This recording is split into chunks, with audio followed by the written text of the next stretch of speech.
In the wake of events in Charlottesville, where the Trump movement finally went open Nazi, I'm left with a lot of concerns about the culture of this space and the extent to which the Nazi apologists are going to evolve or bend on the issue.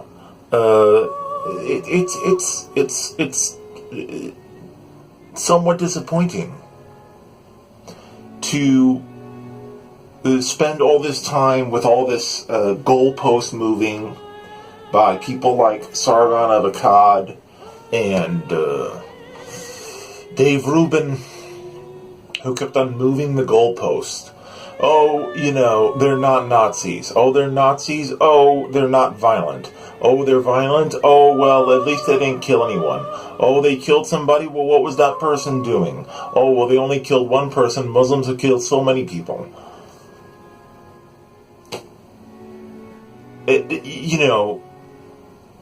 There's a conflict in me in terms of trying to decide whether or not these classical liberals are beyond reason. So much as they champion rational thought.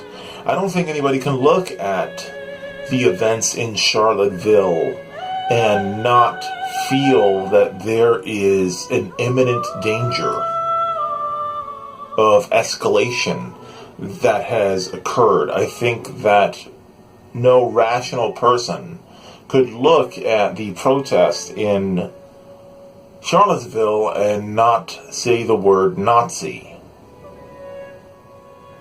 I don't think any rational person could look at the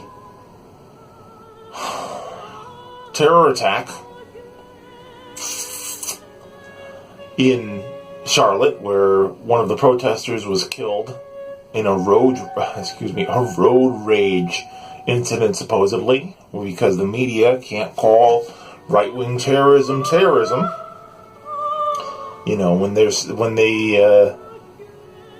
These right-wingers, when they engage in these school shootings, you'll never hear the word terrorism used. You'll hear massacres, you'll hear mass shootings, you'll always hear general technical terms applied to right-wing violence. You will always see police officers pity-pat and soft-pedal right-wing violence, vandalism, criminality in general from right-wingers, because right-wing protesters are not a threat to police.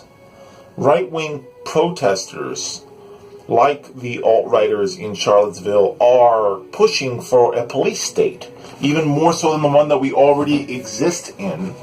What they are pushing for in their white polos and khaki pants and MAGA hats is a race-based police state, which you kind of already live in, particularly if you live in an inner city. You already live in the world that alt-righters want to live in. That's why there has been, and there's statistics that can back this up, there has been a migration of stormfronters and chanters into law enforcement in the last decade. Maybe more so, but I'm going to say the last decade because that's what the Southern Poverty Law Center study said about the influx of white nationalists into local police departments. And it's because you already have a white supremacy based authoritarian system in place in the United States of America in law enforcement. And it was proven on Saturday when there were a bunch of cops lollygagging around the alt-right protesters, the Unite the Right rally. These people were walking through the streets with lit torches, which if Black Lives Matter walked around with lit torches that could potentially be used for property damage, you would see mass executions. You would see mass arrests. You would see people being beat by police, and every single case citing the hazards of the Tiki torches. So we have a multi-layer, multi-level problem here. We have a president who won't condemn his voters, his voting base, the people that he needs in 2020.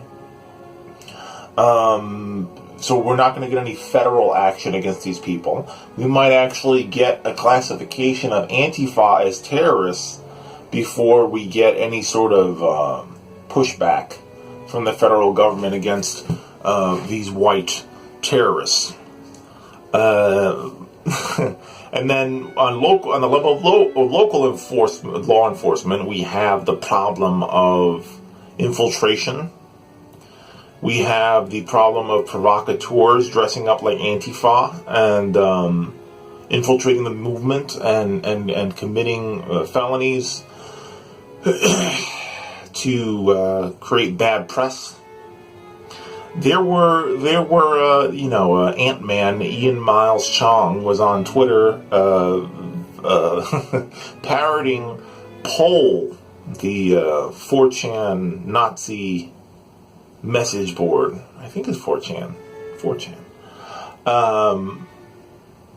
Poll is a vigilante white supremacist movement on the internet that recently has been flagging YouTube videos to gank them down. You know, they handicapped not only one but two consecutive Kevin Logan channels into oblivion.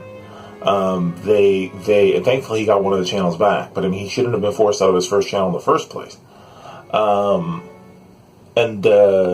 Also they I mean amongst the other the people that they flagged, they really fucked Backco the Manarchist, who I think is an interesting person. I like some of his videos. So Poll is not a resource for justice. Poll is not a resource for criminal investigation. So Poll originally declared that the sports car terrorist in Charlottesville was a liberal Democrat who was trying to frame alt-righters for violence, and then a few hours later it turned out that, in fact, the car terrorist was a devout alt-righter who had been at the protest in costume with his quasi-Klan white knights of the Ku Klux Klan shield out and photographed. So it turned out to be their own guy. And when it turned out to be their own guy, all of a sudden, the outrage. So what do we take away from Charlottesville? What we take away from Charlottesville is that it was a bad idea. It's always a bad idea to laugh off or dismiss Nazis. They're stupid. They've always been stupid. They're clownish. They've always been clownish and vulgar and tacky. I think that more people in the mainstream, the general public, are going to start taking this much more seriously. I think that a lot of skeptics are going to lose money. I think that it's going to get harder and harder to apologize for the alt-right and make a living doing it when so much evidence exists to the contrary that the alt-right is somehow, a truck of peace political movement.